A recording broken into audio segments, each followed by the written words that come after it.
Assalamualaikum warahmatullahi wabarakatuh. Perkenalkan, nama saya Mutiara Maulida Zahra dengan NIM 2506020198, Fakultas Teknik Program Studi Teknik Sipil, Universitas Islam Kalimantan Muhammad Arsyad Al-Banjari. Di sini saya ingin menjelaskan tentang materi statistika dasar. Yang pertama ada pengertian statistika dasar.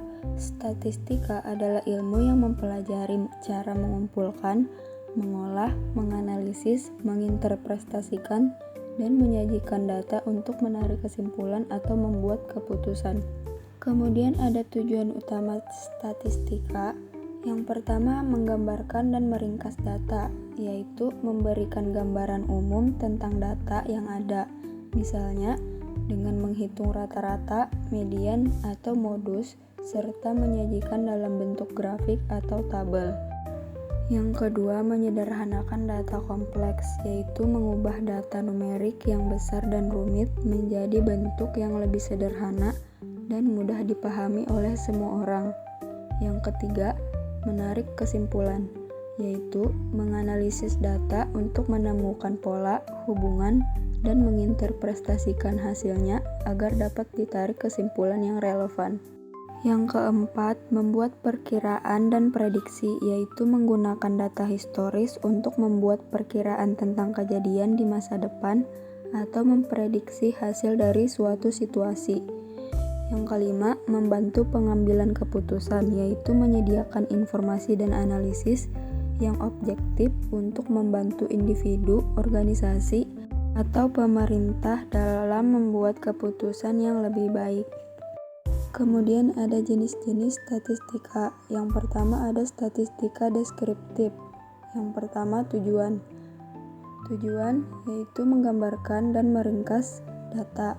Yang kedua ada metode, yaitu menghitung mean, median, modus, varians, standar, deviasi, dan lain-lain. Contohnya, menghitung rata-rata nilai ujian siswa.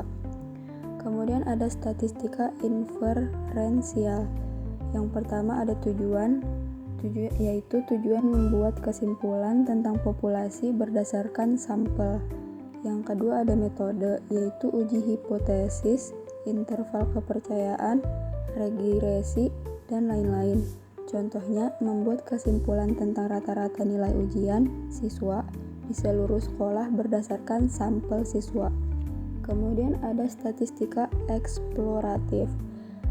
Yang pertama ada tujuan, yaitu menemukan pola dan hubungan dalam data. Kemudian ada metode, yaitu analisis komponen utama, analisis faktor, dan lain-lain. Contohnya, menemukan pola hubungan antara variabel-variabel dalam data survei. Kemudian ada variabel dan data. Yang pertama ada variabel.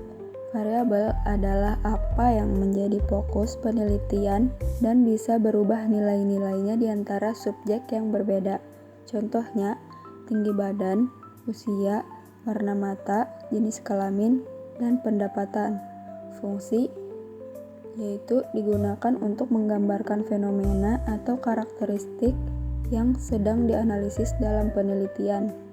Jenis utama ada variabel kualitatif, yaitu variabel yang menggambarkan kualitas atau kategori, tidak selalu berupa angka. Contohnya, jenis kelamin, laki-laki atau perempuan, warna mata, status perkawinan. Kemudian ada variabel kuantitatif, yaitu variabel yang berisi nilai numerik yang dapat diukur atau dihitung. Contohnya, usia, tinggi badan, dan pendapatan. Kemudian ada data. Data adalah hasil dari pengukuran atau observasi pada variabel. Contohnya, jika variabelnya adalah tinggi badan, maka data yang dihasilkan bisa berupa 170 cm atau 165 cm atau 150 cm. Jika variabelnya adalah warna mata, maka datanya bisa biru, coklat, atau hitam. Fungsinya yaitu mengisi nilai pada variabel yang diamati untuk kemudian diolah dan dianalisis. Jenis utama ada data kualitatif, yaitu data yang tidak berbentuk angka sering disebut juga data kategoris. Contoh, hasil wawancara, data demografi, seperti pekerjaan atau suku. Kemudian ada data kuantitatif, yaitu data yang berbentuk angka yang dapat diolah secara matematis, contohnya jumlah penduduk dan nilai ujian. Kemudian ada metode pengumpulan data. Yang pertama ada sensus, yaitu mengumpulkan data dari setiap individu atau unit dalam seluruh populasi target. Yang kedua ada survei, yaitu mengumpulkan data dari sebagian populasi yang dipilih sebagai sampel untuk mewakili keseluruhan populasi. Yang ketiga ada wawancara, yaitu melakukan tanya jawab langsung dengan narasumber yang bisa dilakukan secara tatap muka, telepon, atau media daring. Yang keempat ada observasi, yaitu melakukan pengamatan langsung terhadap objek yang diteliti untuk mendapatkan data. Yang kelima ada angket atau kuesioner, yaitu menyebarkan daftar pertanyaan tertulis kepada responden untuk diisi.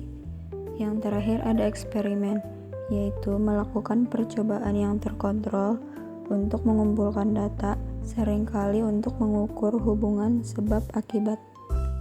Kemudian ada cara pengumpulan data. Yang pertama dengan cara sampling, yaitu memilih sampel dari populasi.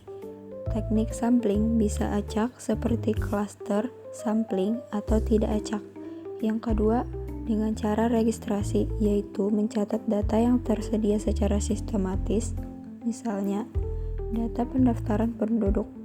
Yang ketiga dengan cara dokumentasi, yaitu mengumpulkan data dari dokumen-dokumen yang sudah ada. Kemudian yang terakhir ada kesimpulan tentang statistika dasar. Statistika dasar adalah suatu cabang ilmu yang membahas tentang pengumpulan, pengolahan, analisis, dan interpretasi data. Statistika dasar digunakan untuk menggambarkan dan meringkas data, membuat kesimpulan tentang populasi berdasarkan sampel, dan menemukan pola dan hubungan dalam data.